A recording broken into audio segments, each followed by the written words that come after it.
여기서 끊으시면 됩니다. 자, 오늘 고린도후서 5번째 시간으로 함께 하도록 하겠습니다. 오늘은 5장을 함께 배워보도록 하겠습니다. 5장은요, 고린도후서 5장은 5장 17절이 5장의 핵심적인 그런 구절입니다. 그래서 제가 5장 17절을 먼저 오늘은 보고, 그리고 나서 그 하나하나 이 17장에 있는 구절을 중심으로 앞과 뒤로 이렇게 설명이 되고 있기 때문에 5장 17절을 먼저 보고, 오늘은 1, 2, 3 그런 포인트가 아니라 이 주제 구절 하나를 가지고 설명을 하도록 하겠습니다. 같이 읽어볼까요? 고린도후서 5장 17절입니다. 시작. 그러므로 누구든지 그리스도 안에 있으면 새로운 존재입니다. 옛사람은 없어지고 새 사람이 된 것입니다. 아멘. 기본적으로 고린도 후서는 그 바울의 대적자들을 상대로 어떻게 보면 그 설명을 하는 그런 내용이 들어있다라고 제가 배경에서 설명을 드렸는데요. 고린도에 있는 그 성도들에게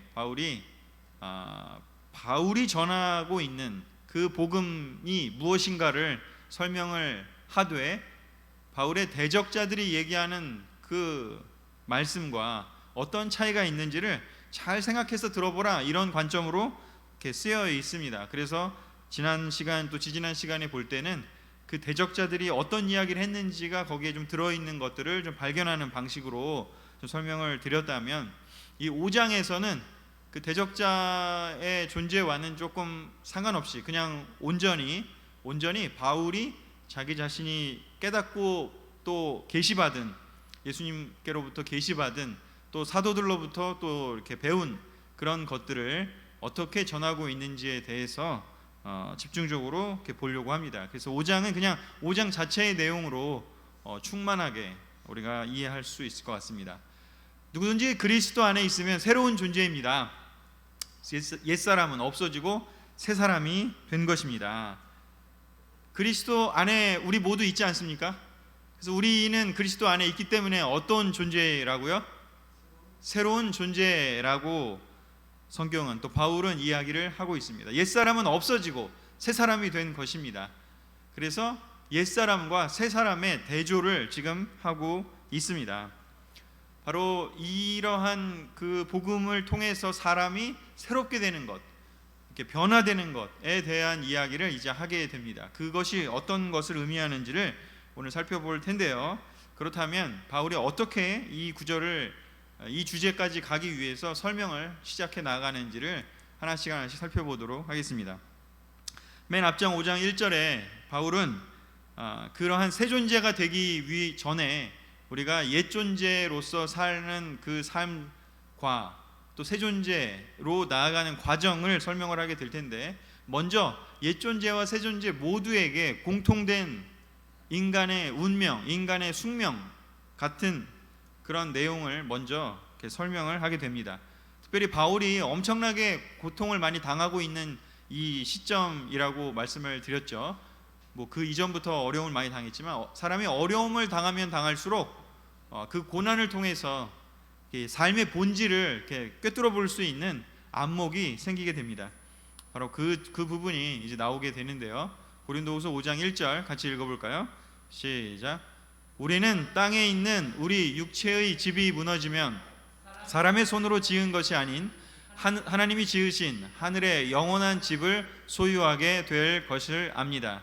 우리는 이 육체의 집에서 탄식하며 하늘의 몸을 입게 될 날을 보대하고 있습니다. 아멘. 옛 존재나 새 존재나 인간이라면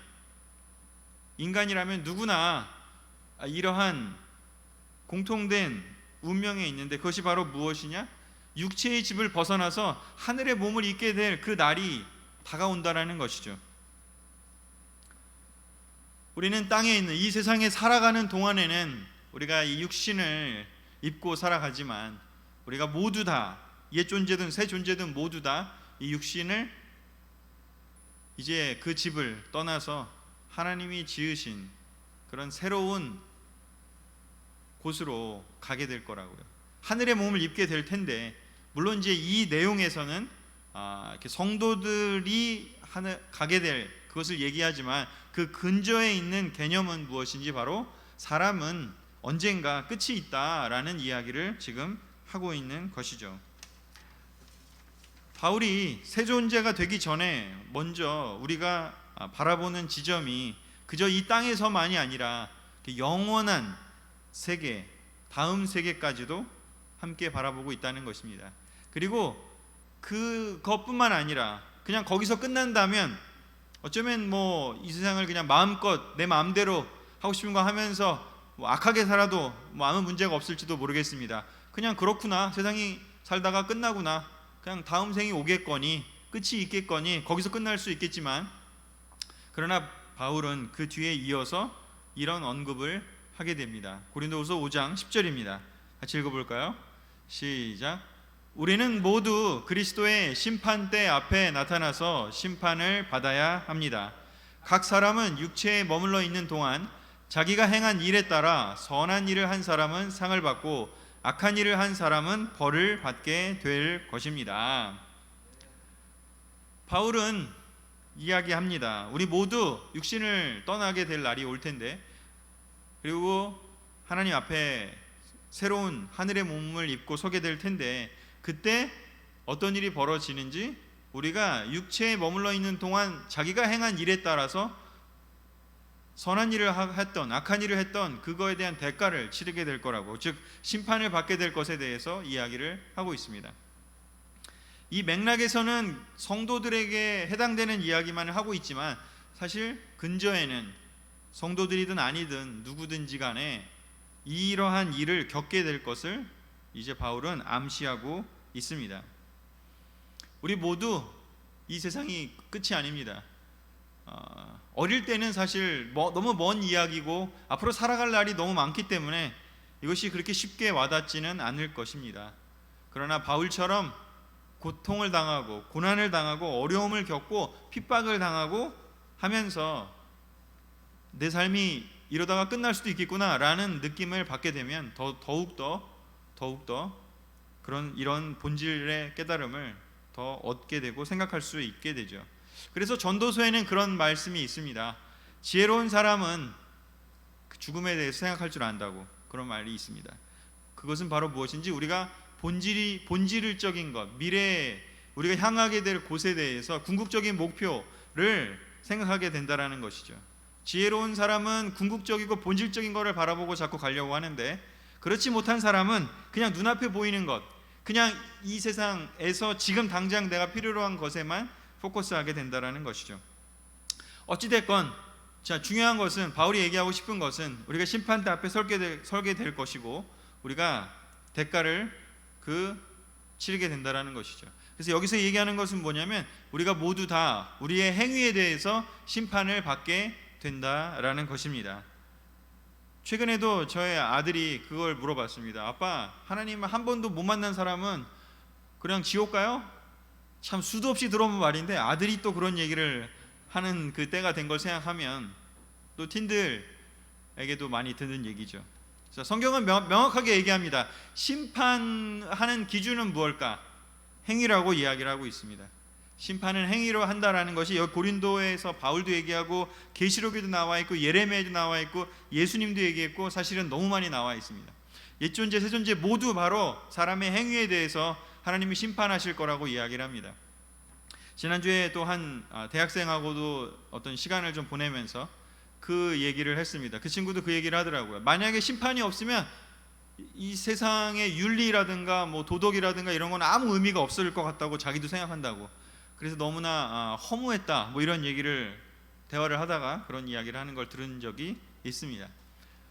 심판이 존재하는 것은 너무 중요한 것이죠. 그렇기 때문에 우리의 삶의 윤리와 도덕과 정의가 바로 이 심판이 있기 때문에 존재하는 것이지, 만약에 심판이 없다면 정의와 윤리와 도덕은 별 의미가 없습니다. 그냥 뭐 원하는 대로 살고 그냥 대충 거기서 자기의 이익을 최대하면서 사는 것이죠. 대부분의 사람들이 그렇게 살지 않습니까? 특별히 돈 많고 권력 많은 사람들 그저 그냥 본인들이 법정에서, 사람이 세워놓은 법정에서 처벌을 피하기 위해서 변호사를 고용해서 거짓을 조작을 하는 한이 있더라도 그냥 그 자리만 피하면 된다라는 생각을 하는 것은 하나님의 심판에 대해서 별로 두려워하지 않기 때문인 것입니다. 그것이 없다라고 생각하는 것이죠. 그냥 이 세상에서의 삶에만 포커스하는 것이죠. 자, 그런데 새 존재인 우리 그리스도인들은, 예수님의 제자들은, 우리는 계속해서 훈련받는 게 뭐냐? 마음을 살펴보라. 하나님은 마음을 보신다. 우리는 행위가 아니라 자꾸 마음을 보도록 노력을 하지 않습니까? 그런데 왜 우리 제자들은, 그리스도인들은 마음을 살펴보려고 하느냐? 결국은 마음이 쌓이면 행위로 나타나게 되기 때문에, 행위로 가기에 앞선 부분의 마음이기 때문에, 그래서 마음을 살펴봐야지만이 행위로까지 가지 않는다라는 그런 관점에서 우리가 마음을 자꾸 살펴보라고 하는 것입니다. 그러나 우리 마음속에 어떤 형제, 어떤 자매들, 너무 여리고 너무 마음이 이렇게 민감하신 분들 가운데는 마음에 조금만 악한 생각이 들거나 조금만 뭔가 마음속에 아직 행동으로 나타나지도 않았는데 조금 뭔가 안 좋은 마음이 들면 너무 죄책감을 느끼고 너무 힘들어하시는 분들 많아요. 근데 그런 부분에 있어서는 조금 자유로워지시라고 저는 말씀을 드리고 싶습니다. 우리가 마음에서는 그런 부대낌이 있어요. 하지만 마음에서는 안 좋은 마음도 들어올 수도 있고 사탄이 뿌린다고 하지 않았습니까? 내가 막 악한 생각을 만들어내는 게 아니라 그냥 들어오는 마음이라면, 갑자기 떠오르는 생각이라면, 또 갑자기 떠오르는 어떤 감정이라면 우리가 할 일은 무엇인지 그것이 행위로까지 나아가지 않을 수 있도록, 그때까지 여유가 있잖아요. 그렇기 때문에 그 여유의 기간 동안에 내가 열심히 싸워야죠. 머릿속에서, 마음속에서. 그래, 그것을 통해 성경 말씀을 통해서, 기도를 통해서, 그런 싸움의 시간을 통해서 그 악한 마음이 자라지 않고 행위로 나타나지 않을 수 있도록 노력하는 것, 그게 우리가 해야 될 일인 것이지, 어떻게 안 좋은 감정, 악한 마음이 아예 들어오지 않을 수가 있겠습니까? 자, 이 부분에 대해서 명확하게 우리가 이해했으면 좋겠습니다. 또한 심판을 이렇게 하시는데 구원에 대해서는 그러면 어떻게 하느냐? 그러면 악한 행위 때문에 심판해서 처벌하시면 착한 행위를 하면 구원을 해주나? 그런가요? 대답을 안 하시는데 분명히 성경이 좀 아까 나오죠. 악한 일을 한 사람은 벌을 받지만 선한 일을 한 사람은 상을 받을 거라고. 좋은 일을 하면 상을 주신다고 하셨지, 심판하는 거랑은 다른 겁니다. 행위로서는, 악한 행위로서는 심판을 하겠지만 선한 행위에 대해서는 상을 주시는 것이고, 대신에 구원의 문제는 우리의 행위랑은 상관이 없어요. 그것은 오직 예수 그리스도의 보혈의 피로, 그 예수님과 연합하는 것 때문에 우리가 구원받는 거지, 우리가 이걸 두 개를 분리하면 안 돼요. 왜냐하면 아까 얘기했다시피 제가 아들이든 아니면 어린 친구들과 얘기할 때, 그러면 착하게 살면 교회 안 다니고 하나님 안 믿어도 그냥 구원 받겠네요, 이런 얘기를 하는 사람들이 많거든요. 그 얘기는 뭐겠어요? 자기들이 착하게 살 자신이 있다는 얘기잖아요. 어릴 때는 그런 생각 할 수도 있을지 모르겠어요. 좀 덜 죄 짓고 살면. 시간 지나면 알게 될 거예요, 그게 불가능하다는 거를. 자, 하여튼 최근에 그런 얘기를 하면서 좀 이 부분도 조금 더 설명을 할 필요가 있지 않았나 싶습니다. 자, 어찌됐건, 자, 그래서 우리 모두 다 이런 과정을 거쳐서 하나님 앞에 서게 될 텐데, 바울은 그래서 얘기하는 것은 뭐냐면, 우리가 그렇게 심판대 앞에 서게 되기 때문에 서게 되기 전에 우리가 할 일이 있다. 그게 뭐냐면 그리스도 안으로 들어가는 것, 그리고 그리스도 안에 들어가면 어떻게 되는지 새로운 존재가 된다라는 것이죠. 새로운 사람이 된다라는 것이죠. 옛사람이 바로 우리의 그냥 예수님 안에 있지 않고 우리의 행동으로, 우리의 삶으로 내 맘대로 살아서 벌을 받을 수밖에 없는, 대가를 치를 수밖에 없는 그런 옛 존재가 될 테지만, 우리가 예수 그리스도 안에 오게 되면 바로 예수님에 의해서, 예수님의 피에 의해서, 예수님의 사역에 의해서, 예수님의 십자가 지심에 의해서 우리가 새로운 사람, 새로운 존재가 될 수 있다라는 것이죠. 그래서 바울이 전하고 싶은 복음의 메시지는 무엇이냐? 바로 예수 그리스도를 통해서 우리가, 여러분이 새로운 존재가 되었음을 깨닫고 그것에 합당하게 살아야 한다라는 것을 이야기를 하고 있습니다. 차이를 좀 이해하시겠나요? 우리가 예수님 때문에 새로운 존재가 됐고, 새로운 존재가 됐기 때문에 우리의 삶을 그거에 합당하게 사는 것이지, 우리가 구원받기 위해서 새로운 사람이 되려고 우리가 애를 쓰는 거랑은 차원이 다른 이야기라는 것을 말씀드리고 있습니다. 그렇다면 이 새로운 존재, 된다라는 것을 바울은 이 고린도후서 5장에서 무엇으로 얘기를 하는지 바로 화해의 직분을 주는 것이다 라는 이야기를 하고 있습니다. 풀어나가고 있습니다. 고린도후서 5장 18절을 같이 읽어보겠습니다. 시작. 하나님은 그리스도를 통해 우리를 자기와 화해시키시고 우리에게 화해의 직책을 주셨습니다. 하나님은 그리스도 안에서 세상을 자기와 화해시키시고 사람들의 죄를 그들에게 돌리지 않으셨으며 화해의 말씀을 우리에게 맡기셨습니다. 아멘. 바울은 옛 존재에서 새 존재로 변하는 것을 설명하면서 그 새 존재로 변화한다는 것은 바로 무엇이냐? 우리가 하나님과 화해하고, 먼저 하나님과 화해하고 그 다음에 다른 사람들이 하나님과 화해할 수 있도록 도와주는 역할을 하는 것이다 라고 설명을 하고 있습니다. 그래서 그것에 관련된 그 명칭을 그리스도의 전권 대사다라는 말로 20절에서 설명을 하고 있죠. 그리스도의 전권 대사다, 이 말이 바로 화해의 직분을 가진 존재를 대표해서 하는 말인 것이죠.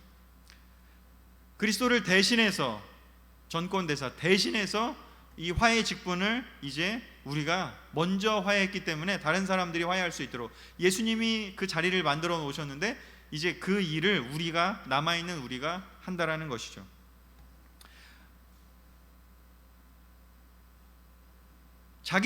그래서 자기 자신이 하나님이 너무 필요하다, 내가 너무 죄인이다 라는 것을 뼈저리게 깨달으면 나는 지금의 삶이 아니라 새로운 존재로 변하고 싶다, 바뀌고 싶다, 그런 생각을 하는 사람들은 화해를 해야 한다는 것을 깨닫겠죠, 쉽게.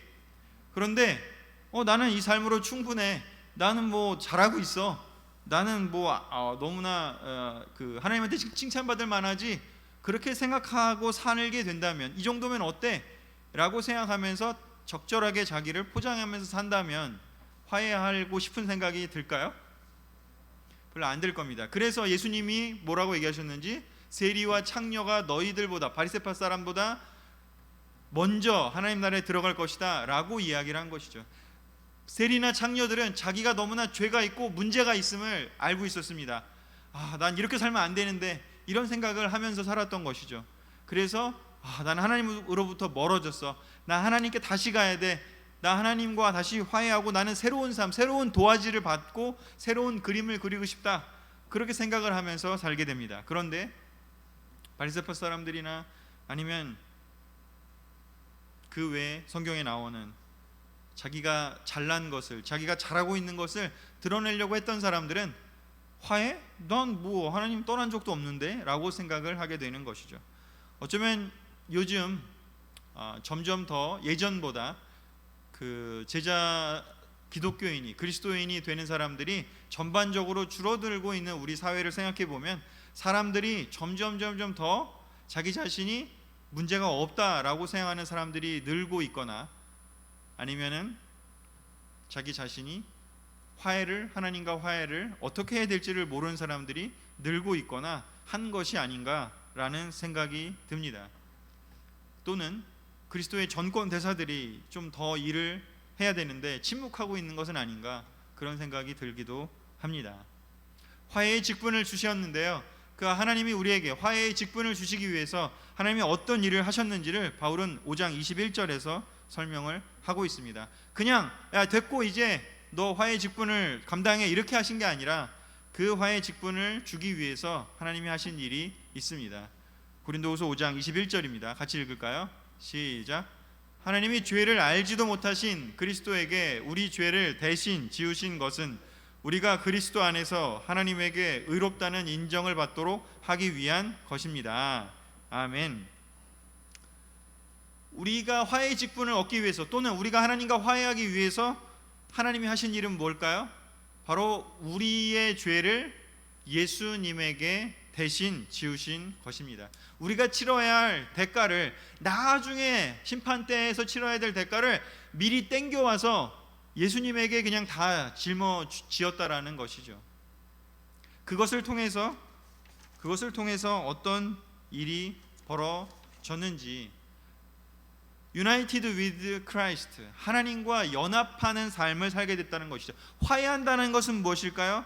사랑한다는 것이기도 하고요, 연합한다는 것이기도 합니다. 애초에 문제가 없었다면 그냥 처음부터 첫사랑을 하면 되지만, 우리 인류는 아담을 통해서 우리가 하나님으로부터 멀어졌음을 성경은 설명하고 있고, 그 아담의 영향을 받고 있는 우리 인간들 모두는 하나님으로부터 멀어졌기 때문에 화해할, 유나이티드 해야 할, 다시 연합해, 다시 가야 할 그런 단계에 있음을 이야기하고 있습니다. 그래서 우리가 화해하기 위해서, 예수님과 하나님과 화해하기 위해서 우리가 해야 될 일은 무엇인가? 예수님과 연합하는 삶을 사는 것입니다. 예수님과 연합을 하게 되면요, 연합을 한다, 결합을 한다, 그런 뜻이거든요. 예수님과 우리가 연합을 하게 돼요. 결합을 하게 되면요, 어떻게 되는지요? 예수님에게 있는 좋은 것이 우리에게로 오고요, 우리에게 있던 안 좋은 게 예수님한테 가는 그런 기적이 벌어집니다. 미스테리가 벌어집니다. 신비한 일이 벌어지는 것이죠. 바로 예수님 안에 있던 의로움과 예수님 안에 있던 구원이 바로 우리에게 오고요, 우리에게 있던 죄와 우리에게 있던 십자가 형벌이, 우리에게 있어야 할 그 십자가 형벌이 예수님에게로 전가된다라는 것이죠. 고린도후서 5장 14절 15절에 보면 예수님께서 우리를 대신하여 죽었으므로 라는 표현이 이렇게 두 번 연달아 나오고 있습니다.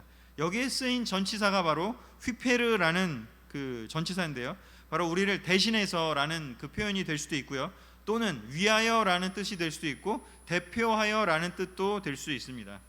옛날 말들은 한 단어 안에 조금 여러 가지 뜻이 있기 때문에 그것을 복합적으로 생각을 해야 됩니다.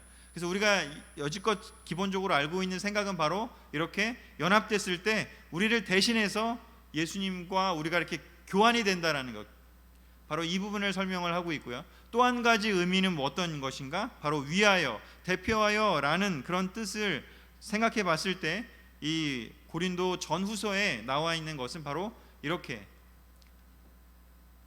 우리의 옛삶을 대표했던, 우리가 사실은 아담에게 영향받고 아담을 쫓아서 사는 삶을 우리가 살고 있었는데, 즉 하나님을 거부했고 하나님과 동등하게 되려고, 즉 내 마음대로 하려고, 내 마음대로 살겠다, 하나님 나한테 간섭하지 마세요, 나는 내 마음대로 할 거예요 라고 생각하며 살기를 원했던 그 아담의 길을, 우리가 아담이 대표해서 끌고 가는 그 길을 따라가는 그 삶을 살고 있었다면, 이제 예수님이 오셔서 이제 우리를 대표해서 나아가신 그 예수님의 뒤로 우리가 자리를 옮기게 되는 겁니다. 아담의 자리에서 예수님의 뒷자리로 우리가 옮기게 되는 것이죠. 예수님을 따라가는 삶이요, Follow Jesus. 그래서 우리는 이제 어떻게 돼요? 예수님이 했던 것, 아담이 했던 것이 아니라 예수님이 했던 삶의 방식을 우리가 추종하면서 살게 된다는 것입니다. 그 삶과 연합된다라는 뜻을 갖고 있습니다. 예수님은 어떻게 했죠? 하나님께 순종하셨습니다. 하나님을 거부하지 않았고요, 하나님을 순종했습니다. 그래서 보통 사람들과는 다른 삶을 사셨습니다. 바로 그 삶, 예수님이 보여줬던 그 삶이 바로 우리가 살게 될 새로운 존재의 삶인 것이죠. 그래서 예수님이 보여준 그 삶의 길들이 바로 우리가 가게 될 길이다라는 것을 이제 대표하게 보여준다라는 것입니다. 전권 대사이고 우리가 화해했다라는 그 말은 첫 번째 바로 이렇게 우리와 예수님이 이렇게 연합되면서 이렇게 주고받음이 일어나는 것들뿐만 아니라 이제 우리의 삶이 예수님의 뒤를 따라가는 삶으로 변화됐다라는 것을 또한 뜻하게 된다라는 것입니다. 그렇기 때문에 이제 새로운 삶의 길로 우리가 나아가게 됩니다. 하나님과 화해하면, 예수님과 연합하는 걸 통해서 하나님과 화해하게 되었습니다. 우리 모두 예수님과 연합하는 것을 어떻게 했는지를 바로 우리 로마서 배울 때 우리 공부했고, 우리 성경 공부할 때 다 공부하지 않았습니까? 우리가 예수님과 연합하는 세례를 받음으로써 우리가 연합한다, 그런 이야기를 했지 않습니까? 바로 우리가 그래서 세례 공부를 하고, 세례 공부하기 전에 우리가 예수님과 어떤 게 교환되는지도 생각해 보기 위해서 우리의 죄도 살펴봤고, 그리고 궁극적으로 그걸 통해서 어떤 일이 벌어지는지를 우리가 성경 공부하기 전에 공부를 하게 되는 것이죠. 그래서 그렇게 연합이 되었습니다. 여러분 모두는요, 언제 하셨든지 간에 우리 모두는 예수 그리스도 안에 세례를 통해서 예수님과 연합하는 걸 통해서 우리는 예수님 안에 들어오게 되었습니다. 예수님 바깥에 있었는데 옛 존재는 예수님 바깥에 있는 것이죠. 그런데 예수님 안에 들어오게 되었습니다. 그러면 새로운 존재가 됩니다. 새로운 존재가 되면요, 어떻게 하나요? 서로 기쁘게 하는 삶을 살게 된다고 합니다. 사랑하는 사람과 있으면요, 서로 기쁘게 하려고 하지 않겠습니까? 이산가족이 헤어졌다가 이산가족은 좀 안 맞고 막 엄청 싸우고 막 되게 힘들었다가 회복하고 화해하고 너무나 이렇게 끌어안고 회복을 하게 되고 화해하게 되면요, 그 다음부터 어떻게 되는지 서로를 기쁘게 하려고 노력하게 돼 있습니다. 고린도후서 5장 8절에서 9절에 그 부분을 표현하고 있습니다. 같이 읽어볼까요? 시작. 우리가 확신하고 원하는 것은 차라리 몸을 떠나 주님과 함께 사는 그것입니다. 그래서 우리가 이 육체의 집에 머물러 있든지 떠나든지 주님을 기쁘시게 하는 것을 우리의 목표로 삼고 있습니다. 아멘. 이러한 놀라운 이 화해하고 연합하게 되실 때 서로 기쁘게 하려는 것을 가장 잘 경험할 수 있는 게 뭘까요? 인생에서 저는 결혼이라고 생각해요. 물론 결혼하지 않은 상태에서도 충분히 누릴 수 있어요. 근데 결혼하면요, 서로 남남이었어요. 물론 화해하는 거랑 좀 달라요. 사랑하는 거죠. 아무 관계가 없는 사람이 둘이 뭐 왼수인 상태는 아니니까 화해하는 건 아니죠. 남남인 사람이, 관계가 없는 사람이 연합을 하게 되면요, 어떻게 돼요? 서로 기쁘게 하려고 하지 않습니까? 기쁘게 해보셨죠? 지금도 하고 있어요. 아멘. 기쁘게 하고 있습니까? 아멘. 네. 서로를 기쁘게 우리 연애할 때 한번 결혼하신 분들 생각해 보시죠. 서로 기쁘게 하려고 얼마나 노력을 하나. 내가 이걸 하면 너무 좋아하겠지? 고민하게 되지 않습니까? 내가 이걸 주면 너무 기뻐하지 않을까? 어떻게 하면 좀 다운돼 보이는데 좀 즐겁게 해주고 싶은데 어떻게 하면 좋을지, 그런 고민 다 해보셨을 거예요. 자, 친구들 관계, 동성애 관계, 뭐 결혼 안 하더라도 동성 친구들 관계에 있어서도 충분히 그럴 수 있겠죠. 어떻게 하면은 내 친구가 지금 조금 힘들다면 어떻게 하면 기쁘게 할까? 그런 생각을 하는 게 친구가 아니겠습니까? 친구가 좀 힘들어 보이면 야 나와, 뭐 남자들 같은 경우는 야 나와, 뭐 게임이나 한판 하자, 아니면 뭐 운동 한판 하자, 뭐라도 어쩌면 무슨 일이야? 뭐 얘기해, 뭐 이러면서 같이 시간 보내고 물어볼 것이고, 마찬가지 자매들도 그러겠죠. 무슨 일 있냐고, 같이 맛있는 거 먹으면서 얘기 좀 하자고, 어떻게든 서로 기쁘게 하려고 노력을 할 겁니다. 사랑이 있기 때문에 그렇다라는 거죠. 사랑이 있다라는 것, 특별히 결혼관계든 그런 좋은 친구 관계는 뭐냐면 거기에 죄가 없어요. 서로에 대한 교만이 없고요, 서로에 대한 갈등이 없고요, 이기심이 없어요, 시기심도 없고요. 그렇기 때문에 거기에서 서로 기쁘게 할 수 있는 그런 내적인 그런 자발성이 나오게 되는 것입니다. 그런데 거기에 죄가 생기면요, 기쁘게 하려고 하지 않습니다. 이기심이 들어가면요, 기쁘게 하겠습니까? 기쁘게 하는 대신에 왜 날 기쁘게 하지 않지? 거꾸로 생각하게 되겠죠. 이기심이 들어오니까요. 사랑이 아니라 이기심이 들어가니까요. 죄가 생기면요, 기쁘게 하려고 하지 않습니다. 그래서 특별히 결혼하시지 않은 싱글분들이나 캠퍼스 또는 팀 가운데도 혹시 이 말씀을 듣고 있다면, 여러분들은 지금 동성 친구에게는 뭐 결혼한 사람과 똑같이 어느 상관이 없겠지만, 여러분들은 특별히 아직 누군가 한 명만을 기쁘게 해야 되는 의무가 있는 것이 아니기 때문에, 여러분은 너무나 많은 이성들에게도, 자매들에게도, 형제들에게도 서로 기쁘게 하려고 해도 아무 문제가 없습니다. 그렇지 않습니까? 근데 결혼부들은 자기 아내, 자기 남편 외에 누군가를 기쁘게 하려고 애쓰면 그게 뭐가 되죠? 죄가 되죠. 불륜이 되고요, 위험할 수 있습니다. 그렇기 때문에 아직 결혼하지 않은 분들은 그 자유를 마음껏 더 누리세요. 꼭 한 명이 아니라 여러분 많은 자매들에게, 많은 형제들에게 기쁘게 하려고 여러분이 노력을 하는 것이 문제가 되지 않을 수 있다라는 것이죠. 그래서 이거는 꼭 그렇게 하라는 건 아니지만, 너무 결혼 빨리 하려고 거기에 애쓰지 말고, 그 한 명만을 찾으려고 애쓰지 말고, 그건 하나님이 허락하실 때 주실 거니까 믿음으로 기다리고, 그 전에 서로를 기쁘게 하려고, 더 많은 사람을 더 자유롭게 기쁘게 할 수 있는 그 시간대를 즐기고 누리셨으면 저는 좋겠습니다. 자, 어찌됐건 하나님과 예수님을 통해서 하나님과 화해하고 연합하게 되면요, 예수님과 연합을 통해서 하나님과 화해하게 되면요, 우리는 바울이 지금 말하는 것처럼 주님을 기쁘시게 하는 것을 삶의 목표로 삼고 살고 있다라고 이야기하는 그런 상태가 될 것입니다. 요즘 여러분은 어떠십니까? 주님을 기쁘시게 하는 것이 여러분의 삶의 목표입니까?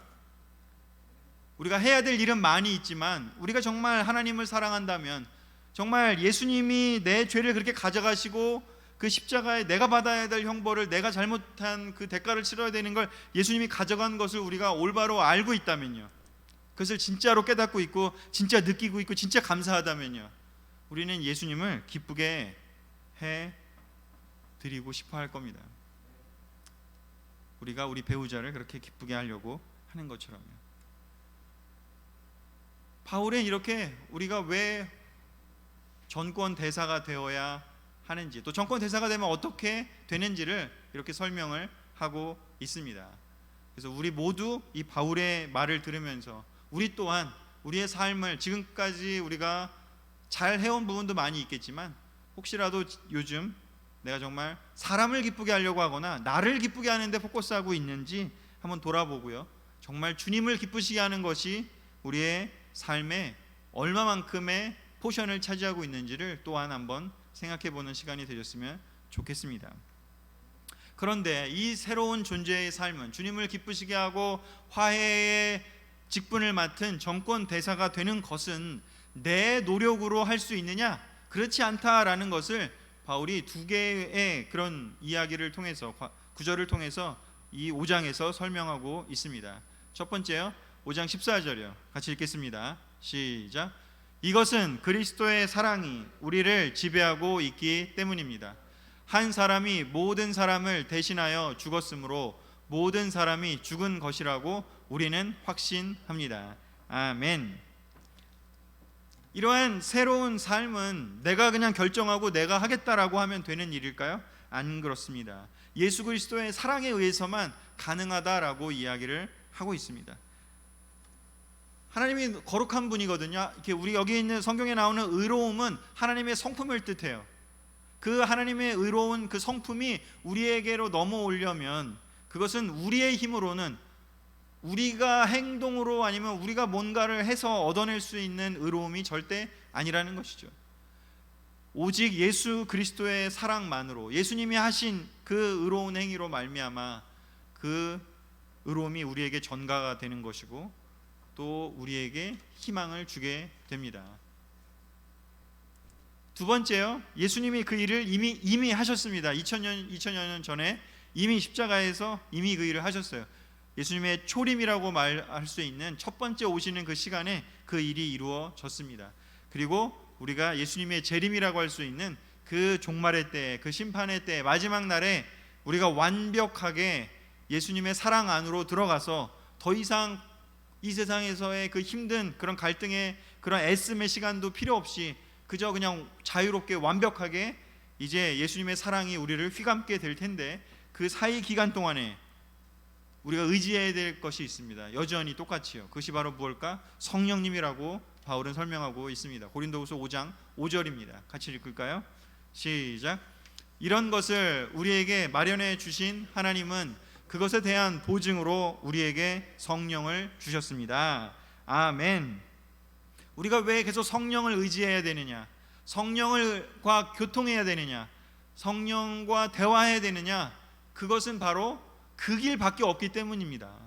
우리의 힘으로는 안 되기 때문에 예수님이 3년여의 시간을 보내시면서, 이 땅에 3년여의 시간을 보내시면서 모든 하실 일을 다 마무리 지으시고, 그리고 난 다음에 우리에게 약속하신 것이 있다면 그것이 무엇일까? 내가 너희에게, 이제는 내가 없으니까 이제는 내가 너희에게 성령을 부어주겠다라고 이야기를 했습니다. 그 성령의 보증을 받고 그 힘으로 성도들은, 제자들은, 크리스찬은 살아가야 하는 것입니다. 새 존재의 삶은, 화해의 직분을 받은 그 삶은, 전권 대사로서의 우리 제자들의 삶은, 그리스도인의 삶은 오직 예수님이 하신 일을 기억해보고 또 우리가 지금 성령님의 도우심으로 성령님을 의지해서 바로 그게 뭘까요? 기도하고 우리 성령님과 대화하려는 그 영적인 행위죠. 이거는 해보지 않은 사람은 도저히 깨달을 수 없는 영역에 속하는 신비입니다. 성령과의 교통함, 성령과의 대화, 성령을 의지하는 것, 성령을 따라 사는 것, 그것은 말씀을 통해서 우리가 읽을 때 하나님의 뜻을 우리에게 깨닫게 해주는 게 성령이라고 했죠. 그냥 우리가 말씀 읽을 때 그냥 내가 머리로 깨닫는 것이 아니라 거기에 성령의 도우심이 더해져야 그것이 내 영혼을 바꾸고 내 삶이 바꾸게 할 수 있는 그 힘까지 간다라는 것입니다.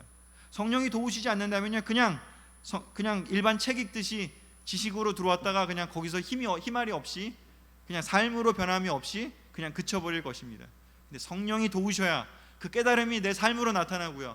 그리고 내가 성령을 의지하기 위해서 기도하고요. 내 영혼을 성령님에 묶어두기 위해서 우리가 내 영혼이 하나님 앞에 나아가서 기도할 때 그 성령님이 내 영혼을 움직이는 그 경험을 할 때 그때 비로소 내가 올바르게 화해의 직분을 감당하고 전권 대사로서의 직분을 감당할 수 있음을 바울은 이야기하고 있습니다. 바울의 대적자들은요 그렇게 얘기하지 않은 겁니다. 육체를 자랑했고요, 자기들의 능력을 자랑했습니다. 성령을 의지하는 얘기는 하지 않았고요, 할 일을 행하라고요 하고요, 못도 해야 되고 이것도 하고 저것도 해야 된다, 절기를 지켜야 되고 이렇게 제사를 드려야 한다, 이렇게 할 일을 드려야 한다, 안식일을 지켜야 한다, 그런 행동만 계속해서 이야기를 했습니다. 근데 바울은 이야기합니다. 그렇게 해봐야 절대로 할 수 없다라고 이야기를 하는 것이죠. 복음이란 무엇인가, 바로 그것에 대해서 오늘 5장에서 바울이 설명을 해주고 있는 것입니다. 정리하겠습니다.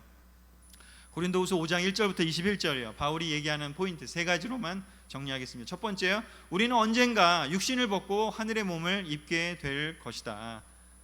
우리의 근원적인 이것이 슬픈 선언이 될 수도 있고 사실일 수도 있고, 하지만 그리스도인에게는, 바울은 여기서 뭐라고 했냐면 또한 기쁜 일이라고 이야기를 하고 있습니다. 성도라면, 그리스도 안에 들어와서 새 존재가 된 사람들은요, 이 말씀이 그렇게 슬픈 말이 아니에요. 너무 기쁜 말이죠. 그때까지만 내가 좀 수고한다면, 그때가 되면 내가 놀랍게 하늘의 몸을, 예수님이 부활하셨을 때에 그 보여줬던 그런 몸과 같은 새로운 몸을 입게 될 거라는 것을 생각한다면 너무나 기쁠 수 있는 것이죠. 자, 두 번째요, 예수님의 사랑, 예수님의 희생 때문에 우리가 새로운 존재가 되었다. 그리고 그것은 휘페르, 우리를 위해서, 또 우리를 대신해서, 또 우리를 대표해서 예수님이 그 일을 하신 것을 기억하고요, 우리가 예수님께 우리의 죄를 다 전가했고 또 예수님의 그 뒤를 따라가면서 예수님께서 우리에게 그 하나님의 의로우심을 우리에게 주실 것을 믿으며 나아가는 그 삶을 이야기를 합니다. 그리고요, 그 결과로요, 예수님과 연합해서 하나님과 화해한 사람은요 어떻게 하는 삶을 산다고요? 하나님을 기쁘시게 하려고요, 주님을 기쁘시게 하려고 노력을 하게 된다라는 것이죠. 그냥 노력을 하는 것도 있겠지만 어쩌면 자연스럽게 될 수도 있어요. 근데 우리가 결혼해봐서 알지만 처음에는 자연스러운데요, 시간이 흐르면 자연스럽지 않기 때문에 노력도 해야 돼요. 그래서 예수님을 세례받은 지 시간이 지나면요, 결혼하고 비슷하잖아요. 사실 성경에서 세례를 결혼과도 이렇게 비유하는 것처럼요. 그러니까 예수님을 기쁘시게 하는 것이요, 자연스럽게 된다면 너무 아멘이고요, 자연스럽게 좀 안 된다 하더라도 우리가 다시 기억해보고 성령님의 도우심을 받아서 우리가 그런 마음이 들 수 있도록 우리를 다시 첫사랑의 단계로 돌아가게 하는 것이 바로 바울이 얘기하는 복음의 놀라운 삶이라고 이야기를 하면서 자기 자신이 얼마나 지금 주님을 기쁘시게 하려고 노력하고 있는지를 고린도 교회에 설명을 했습니다. 바로 우리 또한